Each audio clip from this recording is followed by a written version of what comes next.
Welcome back. I'm now joined by Mr. Alan Forty-Rigo, Nikki Bascome's trainer and coach.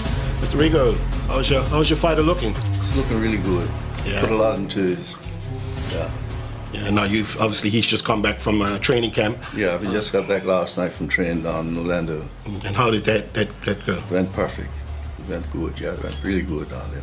Yeah. You got all the work that you need to get, all the sparring and stuff.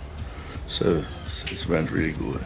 It's really beneficial, isn't it, to go overseas, abroad, to get that level of sparring. How does it improve Nikki's technique? Well, it improves very much because you don't have the type of sparring here in Bermuda, because you don't have the professionals to deal with. You don't need the quality of fighters in Bermuda that we have down there, because there are so many gyms down there to work from.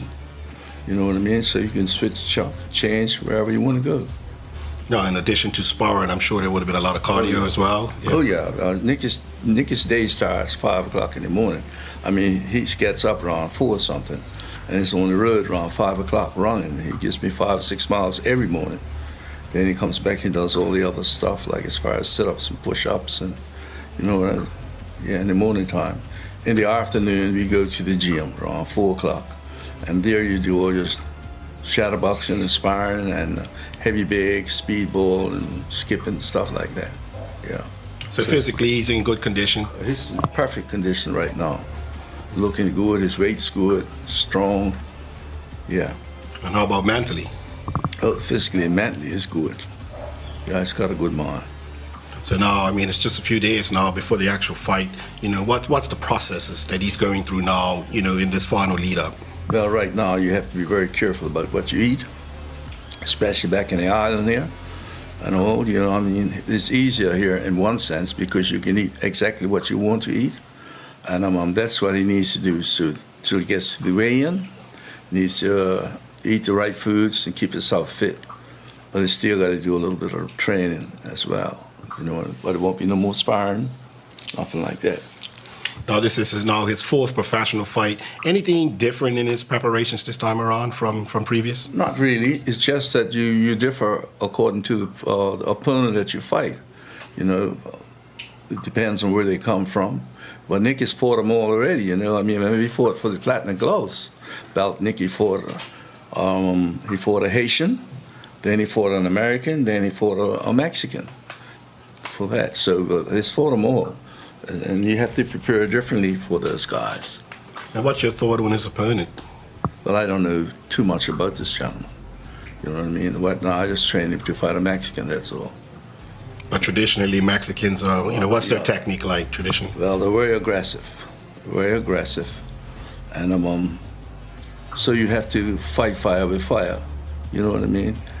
You take it away from them and give it to them and whatever like that, it depends. So Mexicans are very aggressive people. They're not afraid of anything. And so we just have to do what we need to do. Now, in his last match against Duprier, obviously a very convincing win in the end.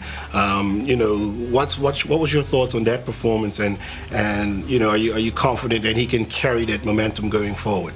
Well, like I say, it depends on the fighter. Now, that fighter came out of New York.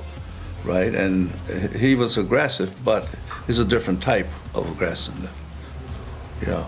Mm-hmm. And obviously he's going to be fighting at home again. You know, is that a wonderful opportunity? Well, I prefer for him to have more fights out of here, but when he's fighting home, he's comfortable. He likes to fight home here, and all like that. But the people, no matter where he goes, the people tend to like him very much, you know. And of course, originally his decision, the outcome of his previous bout was not sanctioned. It didn't go towards his record, but that has now since been reversed. Yeah, what are your thoughts on that? He's now a perfect 3-0. Yeah, that's why I found it out when I came home here. Yeah, that it was convincing. So how has that rubbed off on Nicky? Well, he hasn't showed one way or the other. Nicky just don't worry about one thing or the other. All Nicky does is train and do what I ask him to do, and that's it. He don't worry too much about things. I try to tell him not to worry about it. Your thing is to train and to fight. That's it. Let the rest of them worry about things like that. And anything you want to say to the local crowd? Get behind our home guy? Well, I don't have to say that to them. They all love Nikki Bascome. I remember when he fought away for the junior middleweight championship. We had over 65 people that came out there to see him, you know. And every time he fights out here, someone comes. So no matter where he goes in the world, some Bermudian will be there. So they appreciate him very much, and I'm glad about that.